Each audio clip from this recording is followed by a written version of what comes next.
Por que eu comecei o título dessa lição com a seguinte afirmação: saiba de uma vez por todas, a lei de Deus não foi abolida? Eu comecei dessa forma porque no estudo dessa semana, ao estudar sobre o pacto que Deus fez com os israelitas no Sinai, você não vai chegar a uma conclusão diferente da que eu vou lhe apresentar agora.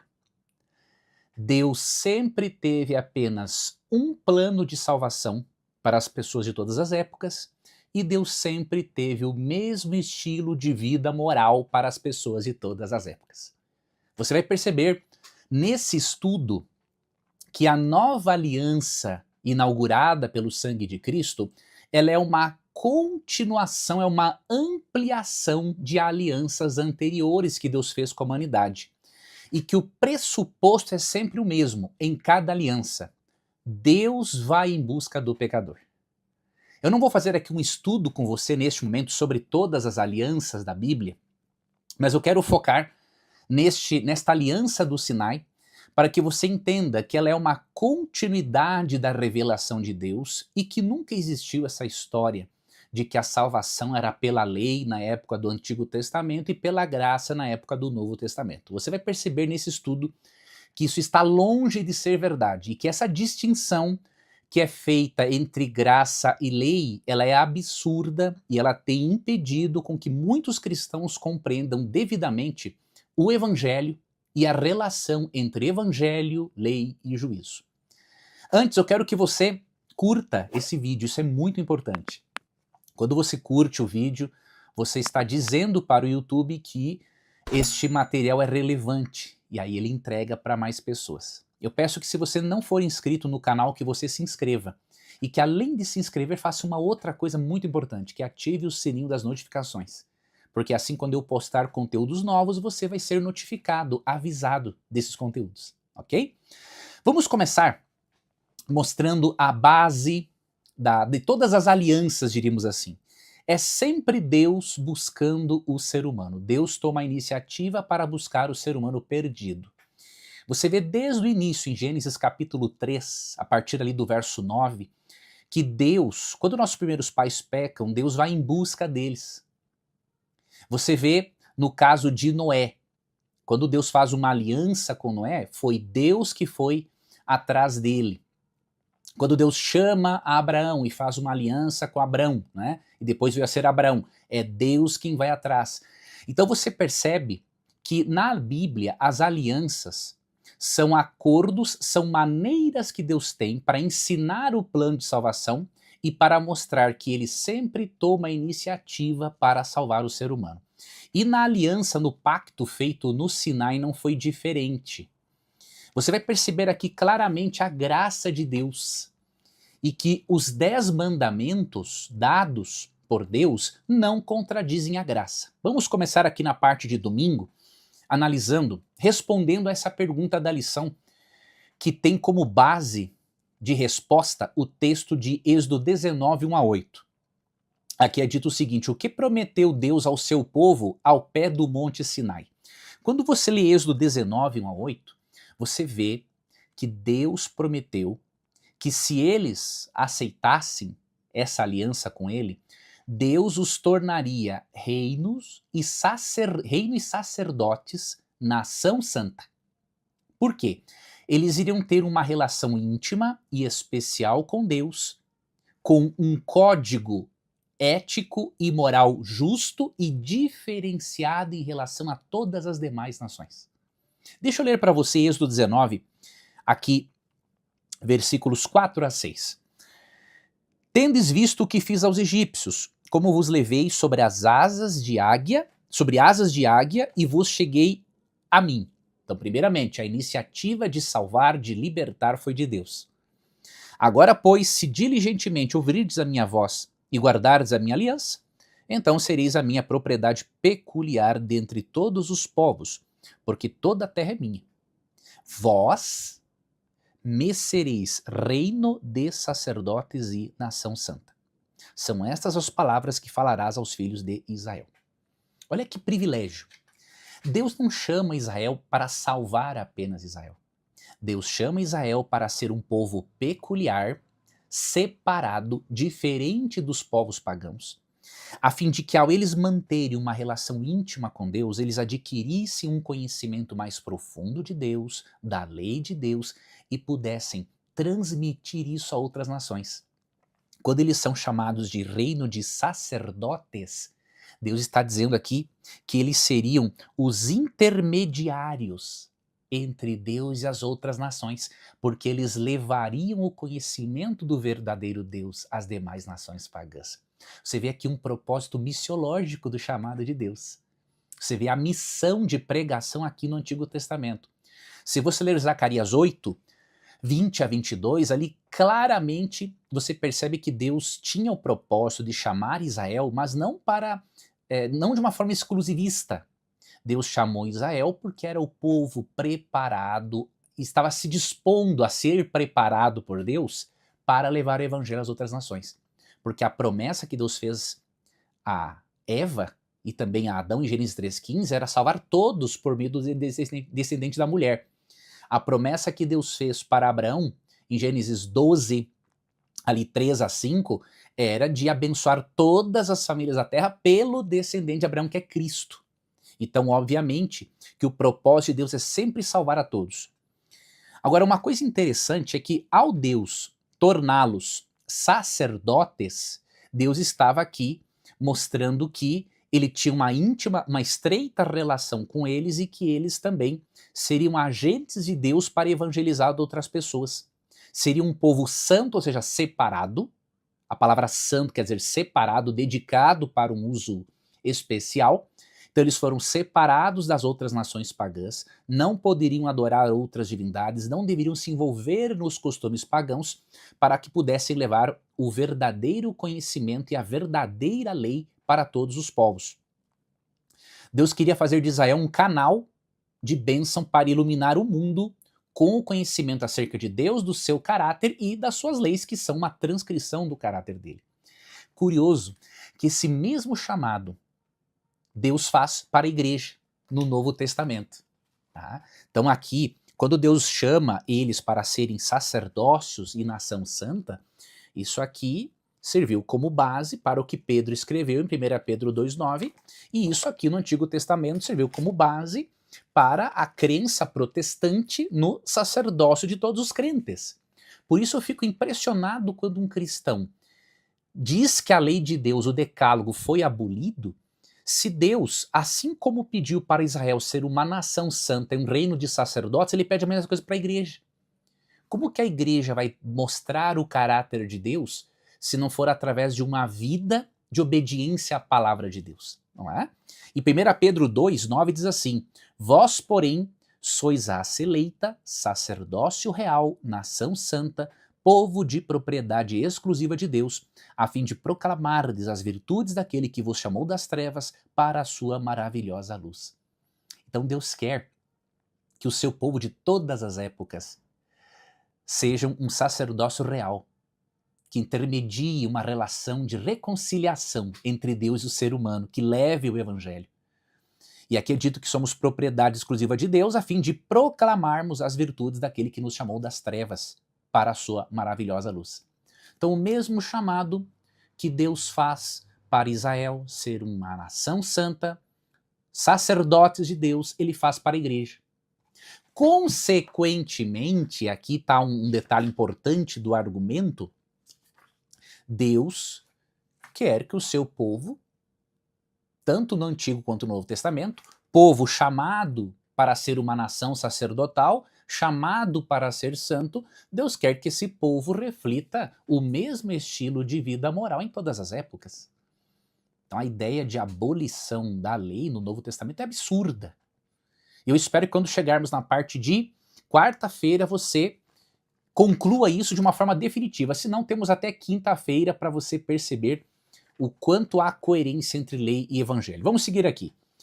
Antes de Deus dar o decálogo para eles e mostrar o estilo de vida ético e moral do seu povo, que vai ser o mesmo do seu povo no Novo Testamento, aqui na parte de segunda-feira, Deus pede que eles se preparem para receber o dom do decálogo. Antes de Deus entregar o decálogo para eles, de acordo com Êxodo 31:18, escrito pelo próprio dedo de Deus, ou seja, é uma parte da Bíblia que não foi inspirada pelo Espírito Santo, Deus deu pessoalmente essa parte da Bíblia para Moisés. Isso deveria levar-nos a uma reflexão, não é? Deus pede um preparo para o povo de Israel, aqui em Êxodo 19, 9 a 25. E como preparou Deus a Israel para receber os 10 mandamentos? Olha que interessante, quando você lê Êxodo 19, 9 a 25, você vê que Deus começou a prepará-los internamente, eles deveriam se santificar internamente para refletirem em uma pureza externa. Como? Através de roupas limpas e do corpo limpo. Olha que interessante. A santificação externa deveria ser refletida, mas obviamente essa preparação começa internamente. Então a pureza externa, a limpeza, tanto na roupa quanto no corpo, deveria refletir uma nação santa, separada, diferenciada. Deveria refletir a dedicação deles a Deus de corpo e alma, diríamos assim. Tanto interior quanto exterior deveria ser totalmente dedicado a Deus. Eu lhe pergunto, meu amigo que me acompanha agora, você acha que Deus pediria algo diferente para a sua igreja nos dias do Novo Testamento? Não. Deus quer que dediquemos a Ele todo o nosso ser, tanto o nosso interior quanto a nossa vida exterior. E o exterior tem que refletir a santificação que está sendo efetuada pelo Espírito Santo. Tá? E aí você percebe que este preparo foi fundamental para que o coração deles estivesse apto para receberem a revelação de Deus e a base ética de toda a Bíblia, que é o Decálogo. Tá? O Decálogo é a base ética de todas as Escrituras. Mostra o estilo de vida de quem aceita a Deus como seu Salvador. Vamos aqui para a parte agora de terça-feira. Vamos ver aqui sobre o Decálogo. Eu preparei, inclusive, aqui alguns slides para você, para nós podermos estudar esse assunto juntos, tá? Eu quero, antes de mostrar esses slides, eu quero aqui mostrar para você uma coisa muito importante. Que a graça permeia o Antigo e o Novo Testamento. Você sabia que antes de Deus dar o Decálogo, Deus faz um lembrete de que a salvação, que a libertação de Israel é pela graça dele? Olha, isso aqui é importante. Muitos não atentam para os 2 primeiros versos de Êxodo 20 e já vão direto para o Decálogo. E aí acontece uma das duas coisas. Vai direto para o Decálogo, alguns pensam, não, essa lei é muito pesada, Jesus aboliu na cruz, não preciso mais obedecê-la. Outros vão para um outro extremo. Somos salvos pela lei. Nenhuma dessas opiniões podem ser suportadas pelo texto bíblico. Você quer ver? Êxodo 20, versos 1 e 2. Quando Deus dá o Decálogo, diz assim, ó, eu sou o Senhor teu Deus, que te tirei da terra do Egito, da casa da servidão. Deus tirou-os do Egito pelas obras ou pela graça? Coloca aqui nos comentários para mim, você que está assistindo agora esse estudo. Deus tirou o povo de Israel do Egito por causa das obras dos israelitas ou pela sua graça? Escreve aqui nos comentários para mim. Agora eu quero que você analise uma outra coisa. Se Deus os tirou do Egito unicamente pela sua graça, por que Ele deu uma lei em seguida? Porque a salvação pela graça pressupõe que a pessoa transformada pela graça tenha um estilo de vida ético e moral. Simples assim. A doutrina da abolição da lei é uma perversão do texto bíblico. Eu sei que muitas pessoas sinceras creem dessa forma, mas estão com a sua compreensão do plano de salvação totalmente prejudicada. Você vê primeiro graça. Deus recorda-os, olha, eu tirei vocês da terra do Egito. Eu salvei vocês. Agora que vocês estão salvos, eu quero que vocês adotem um estilo de vida ético para que as nações percebam que eu estou transformando vocês e que a qualidade de vida que eu dou para vocês, eu posso dar a eles se eles vierem até mim. Percebe? Outro detalhe. Muitas pessoas argumentam que quando Jesus resumiu a lei em 2 grandes mandamentos, isso significa que a lei, que o decálogo foi abolido. Veja, isso tem a ver, em boa parte, com o analfabetismo funcional. Tá? Eu me coloco na mesma carroça, diríamos assim, porque depois de muitos anos estudando, que eu fui perceber que eu também era um analfabeto funcional. O sistema educacional brasileiro não permite que você seja devidamente alfabetizado e aprenda a ler de verdade. As pessoas não conseguem ler nem o óbvio de um texto, muito menos as entrelinhas. Então, um dos motivos, óbvio, tem outros motivos espirituais, teológicos e tudo mais, mas um dos motivos para a pessoa interpretar o resumo da lei como uma abolição da mesma é o analfabetismo funcional. A pessoa pode ter um grande conhecimento teológico, bíblico, mas ela não sabe ler e entender aquilo que ela leu. Se você analisar este quadro que eu vou lhe mostrar agora, e você continuar crendo que o decálogo é abolido pelos 2 grandes mandamentos, aí eu tenho que ter a total convicção de que, além do analfabetismo funcional, pode estar reinando na vida da pessoa a rebelião contra a palavra de Deus. Veja esse quadro aqui que eu preparei para você. Eu até intitulei da seguinte forma: os 2 grandes mandamentos de Jesus são os mesmos mandamentos do Pai. Quando você diz que a lei do Antigo Testamento é uma e que a lei do Novo Testamento, a de Cristo, é outra, ou que a lei do Antigo Testamento é uma e a lei do Espírito Santo é outra, você está colocando em antagonismo Deus o Pai e Deus o Filho, ou Deus o Pai e o Espírito Santo. Lembra-se de João 15:10. Jesus disse que se nós guardarmos os seus mandamentos, permaneceremos no amor dele, assim como ele tem guardado os mandamentos do Pai, no seu amor permanece. De acordo com João 10:30, Cristo e o Pai são um em natureza. Não existe uma lei diferente do Pai e uma do Filho. O Pai não ia ensinar a guarda do sábado no Decálogo e o Filho ensinar a guarda do domingo no Novo Testamento. Isso não existe. Isso não existe. Vamos aqui ao quadro. Se você analisar aqui este quadro, você vai ver que os 2 grandes mandamentos de Jesus são os mesmos mandamentos do Pai. Por quê? Amar a Deus acima de todas as coisas já estava em Deuteronômio 6, verso 5. Você atentou para isso? Isso já estava em Deuteronômio. E aí, quando Cristo fala para amar a Deus acima de todas as coisas, isso é repetido em Mateus 22, 37 e 38, mas isso já estava em Deuteronômio 6, verso 5. Quando Cristo diz para amar ao próximo como a si mesmo, aqui na segunda parte da tabela, o amor ao próximo já era ensinado por Deus Pai em Levítico 19, 18. Jesus repete esse mandamento e o amplia em Mateus 22, 39 e 40. Então você percebe os 2 grandes mandamentos, amar a Deus acima de todas as coisas e o próximo como a si mesmo, estão presentes no Antigo e no Novo Testamento. Cristo não inventou a roda, não reinventou a roda aqui. Tá? Outro detalhe, o resumo da lei abole a lei, isso não existe. Se eu pegar este livro aqui e resumi-lo, quer dizer então que o meu resumo torna todo esse livro aqui ineficaz, ou seja, toda a pesquisa que o autor fez é um lixo por causa do meu resumo que é melhor que a pesquisa do autor. Isso não existe.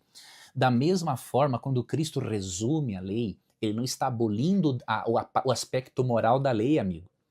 Cristo está sintetizando, mostrando a essência. Um resumo mostra a essência, o que há de principal. E qual é o resumo da lei? Amor. Amor a Deus acima de todas as coisas e ao próximo como a si mesmo. E aí Paulo já resume isso em um mandamento, que é o amor. Romanos 3, 8 a 10. E ele enfatiza a segunda tábua do Decálogo ali, porque era aquela a necessidade da igreja de Roma. Mas olha esse quadro aqui novamente, ó. Quando você ama a Deus e ama todas as coisas, algo que é ensinado no Antigo e no Novo Testamento, tanto em Deuteronômio 6, verso 5, quanto em Mateus 22, 37, 38, por exemplo, você está obedecendo aos 4 primeiros mandamentos. Quando você não adora outros deuses, não faz imagem de escultura, não usa o nome do Senhor em vão e lembra-se de santificar o sábado, você está demonstrando amor a Deus acima de todas as coisas. Os outros 6 mandamentos estão, diríamos assim, fazem parte do amar ao próximo como a si mesmo. Então, quando você honra os pais, não mata, não adultera, não rouba, não mente e não cobiça o que é dos outros, você está amando ao próximo como a si mesmo. Então você percebe, o decálogo está presente nos 2 grandes mandamentos. Os 2 grandes mandamentos não aboliram o decálogo, eles só sintetizaram o decálogo, mostrando o quê? Que ao obedecermos os 4 primeiros mandamentos, amamos a Deus. E ao obedecermos aos últimos 6, amamos ao próximo. Tá bom? Então isso aqui é muito importante você ter em mente. Esses princípios mostram como devemos nos relacionarmos com Deus em um amor vertical e como devemos nos relacionarmos com o próximo num amor horizontal. Nada de abolição do decálogo. O resumo não aboliu, apenas mostrou a essência. Indo para outra parte da lição, que é a parte de quarta, a lição trata das diferentes funções da lei de Deus. E aqui eu fiz um outro quadro que eu creio que vai lhe ajudar muito a você de vez, tirar da sua mente essa ideia de que a lei de Deus como princípio de vida foi abolida no Novo Testamento. Eu quero que você acompanhe este quadro que corresponde à parte de quarta-feira da lição. Olhe as funções da lei e eu queria que você, nos comentários, me dissesse se esse quadro aqui lhe ajudou. Quando você lê o texto bíblico, aqui eu coloquei algumas das funções da lei, tá? Nós podemos ver as funções da lei e podemos ver no próprio texto bíblico se essas funções foram abolidas ou não. Grava isso aqui, ó, eu até peço que você compartilhe isso aqui com outras pessoas. Elas precisam entender isso aqui. Primeiro lugar, na lição de quarta nós vemos que a função da lei, a primeira função é revelar o caráter de Deus. Isso aqui é muito importante, por quê? Em Isaías 33, 22, olha como o caráter de Deus é revelado de forma plena com a lei. Presta atenção aqui. Porque o Senhor é o nosso juiz, o Senhor é o nosso legislador, o Senhor é o nosso rei, ele nos salvará. Você percebe? No mesmo texto é dito que Deus é juiz, ele é legislador, ou seja, ele criou a lei. Ele criou o código moral bíblico. Todas as demais leis, né, elas vêm a partir desse código moral. E ao mesmo tempo em que Deus é juiz e legislador, ele é rei e salvador. Você vê contradição entre lei e salvação aqui? Não. A contradição existe quando alguém coloca na lei uma função que ela não tem, que é salvar o pecador. Isso é uma aberração. Tem a carta de Paulo aos Gálatas, que não deixa dúvida alguma, também a carta aos Romanos, que fala da justificação pela fé, não deixa dúvida alguma de que as nossas obras não são meio de salvação. Tá? Agora, você precisa entender aqui, ó, o que Cristo aboliu na cruz e o que ele não aboliu. Então, primeiramente, se a lei revela o caráter de Deus, e Romanos 7,12 fala uma outra coisa interessante, né? Diz que o mandamento é santo, justo e bom. Da mesma maneira que Deus é santo, justo e bom, a lei é santa, justa e boa. Abolir a lei é abolir o caráter de Deus. Se a lei reflete o caráter santo, justo e bom do seu legislador eterno e imutável, a lei é imutável. Grava isso aqui para você não esquecer mais. Então, a lei, na sua função de revelar o caráter de Deus, legislador, santo, justo e bom, ela foi abolida, essa função dela? Não, evidentemente não. Enquanto Deus existir, enquanto ele for legislador, vai existir uma lei.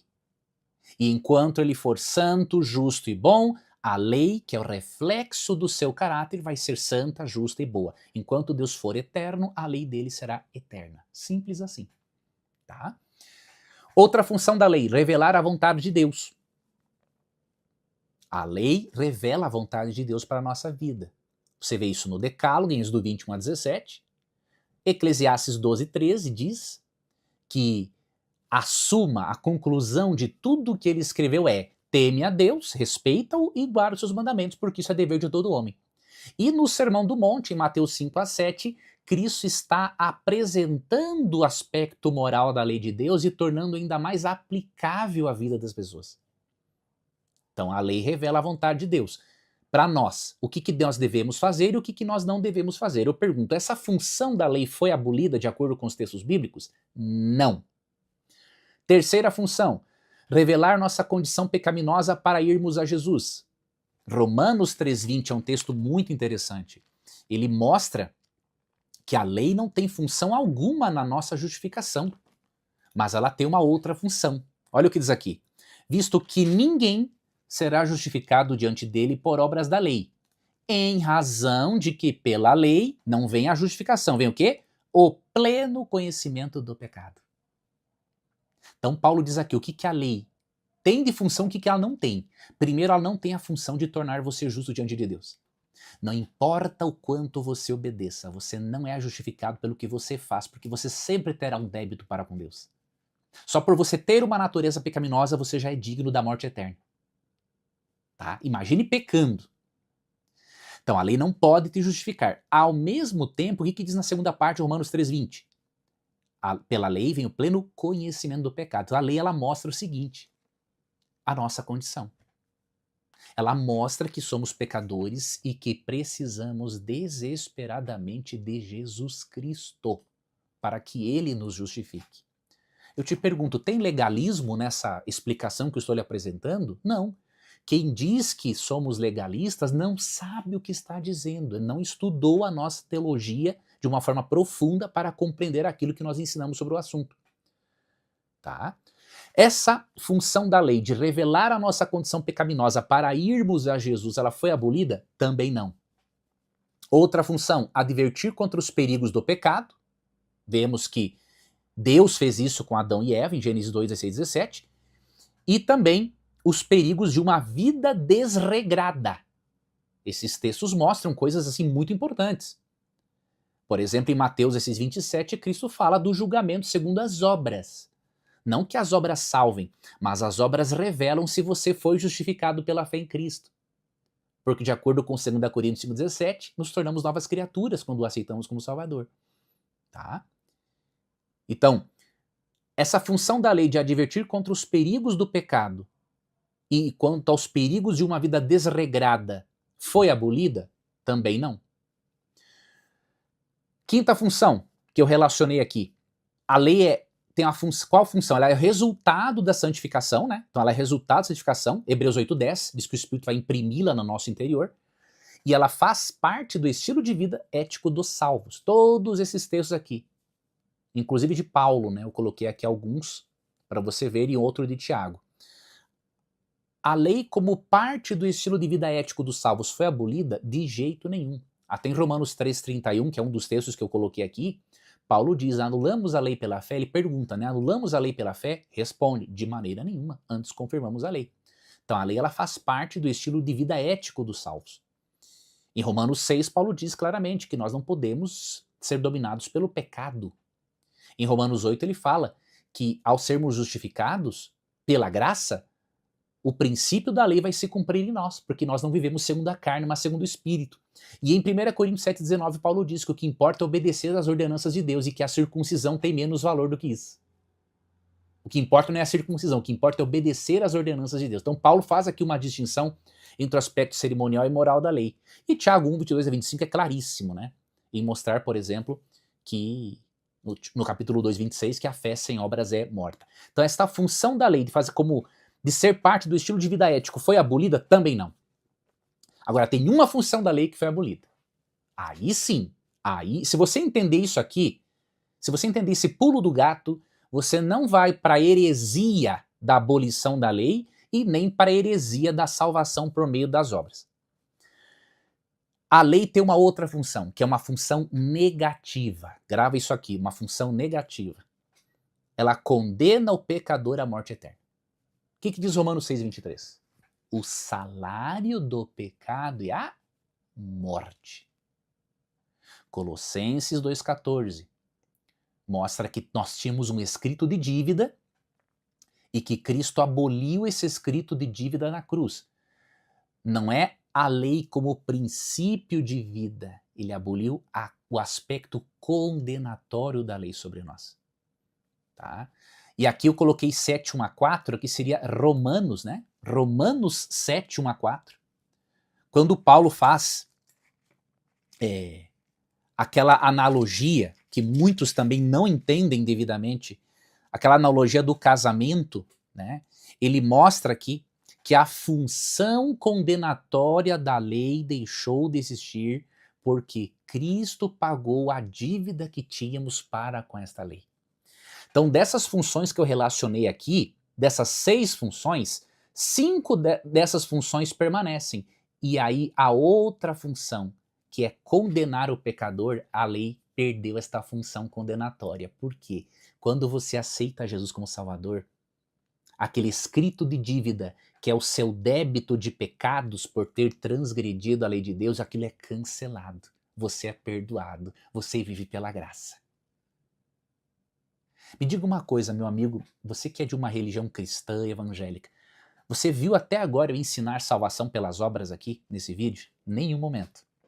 Eu estou mostrando que a salvação é unicamente pela fé, tanto para Israel quanto para a igreja. Só o que eu estou mostrando é que a lei faz parte do estilo de vida ético daquele que está sendo santificado pelo Espírito. Então, se alguém disser para você que a igreja adventista é legalista, ou essa pessoa não sabe o que diz, ou ela está sendo intelectualmente desonesta. Mas eu sei que tem muitos sinceros. Eu vejo muitos pastores na internet, apologistas sinceros. Agora, tem alguns que é má intenção. Então, eu peço que você faça o seguinte, reveja esse vídeo, se tem alguma dúvida, leia uma fonte adventista, tá? Para você realmente entender aquilo no qual nós acreditamos. Quero concluir essa parte com você com esse outro slide aqui, ó. Nós somos libertos da condenação da lei, não da obediência a Deus. A graça não é uma desculpa para pecar. Isso está em Romanos 6,15. E daí? Havemos de pecar porque não estamos debaixo da lei e sim da graça? De modo nenhum. Verso 16. Não sabeis que daquele a quem vos ofereceis como servos para a obediência, desse mesmo a quem obedeceis sois servos, seja do pecado para a morte ou da obediência para a justiça? É claro, Paulo diz que nós não podemos alimentar a mínima hipótese de que a salvação pela graça nos desobriga de guardar a lei. A graça anula a função condenatória da lei, mas não anula a função da lei como norma de vida. Tá bom? Então nós somos libertos da condenação da lei, não da obediência a Deus, porque senão nós seríamos pecadeiros. Senão nós seríamos escravos do pecado, como fala aqui Romanos 6,16. Nós estaríamos nos oferecendo para sermos servos do pecado para a morte e não da obediência para a justiça. Não é? E aí esses textos são muito claros. Romanos 8:1-2. Agora, pois, já nenhuma condenação há para os que estão em Cristo Jesus. Como Cristo pagou a dívida que tínhamos para com a lei de Deus, como ele abole a função condenatória da lei, não há nenhuma condenação para quem está em Cristo. Porque a lei do Espírito da vida, do Espírito Santo, em Cristo te livrou da lei do pecado e da morte. Ou seja, a lei, a atuação interna do Espírito Santo vai colocar você em harmonia com a vontade de Deus. Isso quer dizer que você não vai pecar? Não, não quer dizer isso. Não quer dizer isso. Quer dizer o quê? Que você vai passar por um processo de crescimento e de transformação. Você vai ter quedas. Eu tenho quedas. Mas eu me levanto, porque eu tenho a graça de Cristo me amparando. Romanos 3:31. Anulamos, pois, a lei pela fé? Não, de maneira nenhuma, desconfirmamos a lei. Ou seja, a lei de Moisés, os escritos de Moisés, incluindo o decálogo, não foi anulado pela fé. A fé não anula a lei de Moisés nem o decálogo. A lei apenas a lei é confirmada pela fé, até porque no Antigo Testamento o justo também vivia pela fé. Romanos 1:17, quando fala que o justo viverá pela fé, ó, Abacuque 2:4. Então, sempre a fé esteve em atuação na vida dos filhos de Deus. E o verso 6, capítulo 6, versos 15 e 16, que eu li antes para você, mostra claramente que nós não podemos pecar porque não estamos debaixo da lei, ou seja, da condenação da lei, mas sim debaixo da graça. Pelo contrário, já que estamos debaixo da graça e não somos mais condenados pela lei, não vamos agora ser pecadeiros que fazem do pecado um estilo de vida, trazendo assim ofensa e vergonha ao nome de Cristo. Quer dizer que você não vai pecar mais? Não quer dizer isso. Quando você errar, você vai lembrar 1 João 2, 1 e 2. Filhinhos, essas coisas eu vos escrevo para que não pequeis. Se todavia alguém pecar, temos advogado junto ao Pai, Jesus Cristo, o justo. Então eu espero que isso aqui tenha ajudado você a entender um pouco mais sobre este assunto, tá? Vamos aqui para a parte de quinta da lição, que eu já estou, na verdade, fazendo uma ligação entre quarta e quinta, já mencionei algumas coisas. E vamos fazer essa ligação aqui, tá? Para fazermos essa ligação com a parte de quinta e quarta, eu quero destacar isso aqui para você e depois comentar Romanos 10, verso 4, que a lição aqui apontou e que muitos usam para dizer que o fim da lei é Cristo, tá? Com base no que nós estudamos aqui e chegando à parte de quinta, você pode perceber o quê? Estamos indo aqui para o final. A lei tem zero função salvadora. Ela só faz parte do estilo de vida dos justificados pelo sangue de Cristo. Aqui está o equilíbrio bíblico. E qual texto que mostra claramente as duas coisas? Você tem que memorizar esse texto aqui. E recomendo que você compartilhe com seus alunos se você for professor ou professora de escola sabatina. Em Romanos 8,3 vemos que a lei tem zero função salvadora. Porquanto o que fora impossível à lei, no que estava enferma pela carne, ou seja, a lei foi adoecida por causa da nossa natureza pecaminosa. Ou seja, a lei não pode fazer nada por nós porque a nossa natureza pecaminosa nos põe em desacordo com a lei e a lei nos condena. Ok? Isso fez Deus enviando o seu próprio Filho em semelhança de carne pecaminosa e no tocante ao pecado, que isso se tornou, assumiu a nossa pecaminosidade sem ter pecado. E, com efeito, condenou Deus na carne o pecado. Então, quando Cristo assume a nossa natureza e é condenado no nosso lugar, ele morre sem merecer, ele paga o débito da humanidade para com a lei de Deus.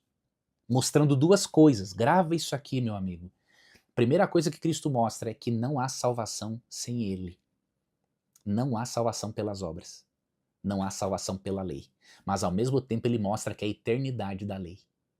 Porque se essa lei pudesse ser mudada, ele teria feito uma adaptação lá no céu e nem teria morrido na cruz do Calvário. A cruz é a maior prova de que a salvação é pela graça e de que a lei não foi abolida. Na cruz, Cristo revela o seu amor e a sua graça. E ele mostra que para esta graça ser disponível, alguém teve que pagar pelo preço da transgressão de uma lei que é eterna. E esse alguém foi Jesus Cristo. Então, primeiramente, a lei tem zero função salvadora. Ela não tem essa função. Nunca teve e nunca vai ter. Agora, a lei tem uma outra função. No mesmo capítulo de Romanos 8, diz que ela faz parte do estilo de vida dos justificados pela fé. Olha aqui versos 4 e 5. A fim de que o preceito da lei se cumprisse em nós, que não andamos segundo a carne, mas segundo o Espírito. Porque os que se inclinam para a carne cogitam das coisas da carne, mas os que se inclinam para o Espírito, das coisas do Espírito. Claríssimo. Se você ver aí algum centro apologético, um instituto de apologética, alegando a abolição da lei, como eu sei que tem alguns na internet que gostam de falar muito até para aparecer, mas não para discutir ideias, mas para discutir pessoas, saiba que essas pessoas estão mentindo. Não deixe que elas distorçam para você Romanos 8, 3 a 5. Porque no verso 3 claramente mostra, não existe função salvadora da lei. Mas versos 4 e 5 mostra que aquele que é justificado pela fé em Cristo, o preceito da lei vai se cumprir nele. Porque ele não anda segundo a carne, mas segundo o Espírito. E eu pergunto, o decálogo reflete o estilo de vida de alguém que anda segundo a carne? Ou o decálogo reflete o estilo de vida de alguém que anda segundo o Espírito? Uma outra questão para avaliar: o fruto do Espírito em Gálatas 5, 22 e 23, que é composto de 9 qualidades de caráter. Ele está relacionado ou ele é totalmente diferente do decálogo? Está totalmente relacionado. Então, qualquer teologia que põe a graça em desacordo com a lei, ela está pervertendo o evangelho. Para finalizar, Romanos 10,4 é muito utilizado. Apesar de um estudo claro como esse, eu apresentei vários textos bíblicos para você, sempre alguém vai usar Romanos 10,4, entre outros textos que eu não abordei aqui. Quando você analisa Romanos 10,4, você percebe claramente que o propósito de Paulo não é ensinar a abolição da lei. Se você ler, mesmo que não se tenha um conhecimento do grego bíblico, se ler Romanos 10, 1 a 4, você vai entender o significado da expressão fim da lei é Cristo. Antes disso, deixa eu mostrar para você aqui, nessa tabela, como que algumas versões bíblicas têm traduzido Romanos 10, 4, porque aí você vai entender o que eu quero dizer. Na versão Almeida, revista e atualizada, você está vendo aqui, é dito, porque o fim da lei é Cristo para a justiça de todo aquele que crê. Então muitos entendem que o termo fim significa acabar. Só que o termo grego telos não significa fim no sentido de terminar algo, necessariamente. Pode significar, pode. Mas o principal significado é outro. Óbvio, o contexto é que vai determinar. Olha, por exemplo, como que a Nova Versão Transformadora e a Bíblia Judaica Completa traduzem o mesmo texto. A NVT traduz, pois Cristo é o propósito para o qual a lei foi dada. Como resultado, todo o que nele crê é declarado justo. Aqui está o significado.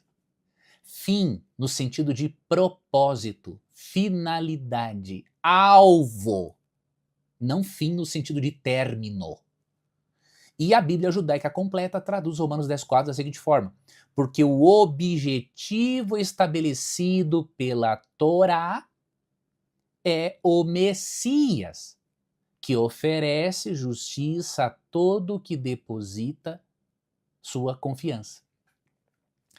Se você ler Romanos 10, 1 a 4, você vai chegar à seguinte conclusão: que o objetivo, o propósito da lei de Moisés é conduzir as pessoas a Cristo para que Cristo as justifique. Não há antagonismo entre Cristo e Moisés, gente. Em João 1,17, quando fala que a lei veio por intermédio de Moisés e a graça por meio de Cristo, não está dizendo que Moisés não ensinou a graça, porque em João 5, 46 e 47, Cristo disse que Moisés escreveu sobre Jesus.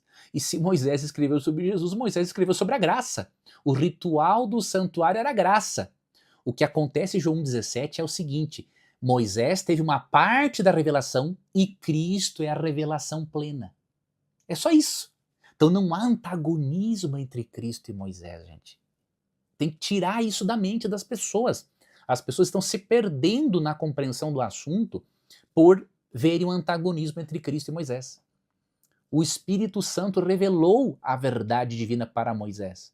E Cristo é a revelação plena, ampla de tudo aquilo que Deus revelou. Cristo é a perfeita revelação de Deus. Mas não há um antagonismo, simplesmente uma ampliação da revelação. Tá bom? Então, Romanos 10,4, se você ler do verso 1 ao 4, dou essa atividade para você, você vai perceber o seguinte, que o objetivo da lei de Moisés é conduzir a Cristo, o único que pode justificar o pecador. Agora veja a harmonia. Né? Paulo não ensina a salvação pelas obras, a justificação é pela fé.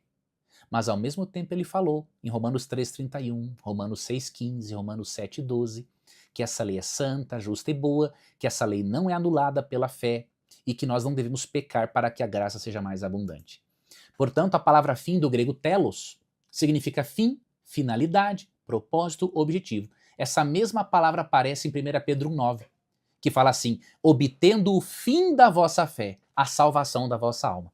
Se a palavra fim em 1 Pedro 1,9 significasse a abolição ou fim da lei, então significa também o fim da fé. Ou seja, você não precisa mais de fé para se relacionar com Deus. Quando você entende desta forma, o antigo pacto, você percebe que não há contradição entre graça e lei. Não há dois meios de salvação. Não há dois estilos de vida ético e moral diferente para o povo de Deus. Assim como o israelita foi chamado para ser uma nação santa e um sacerdócio real, a igreja é chamada para ser santa e um sacerdócio real. Levar o conhecimento de Deus às outras pessoas. Assim como a graça precedeu o decálogo, a graça precede o fruto do Espírito no Novo Testamento. Assim como Deus ensinou a amá-lo acima de todas as coisas e ao próximo como a nós mesmos lá no Antigo Testamento, Cristo ensina a mesma coisa no Novo Testamento e amplia algumas coisas para nós.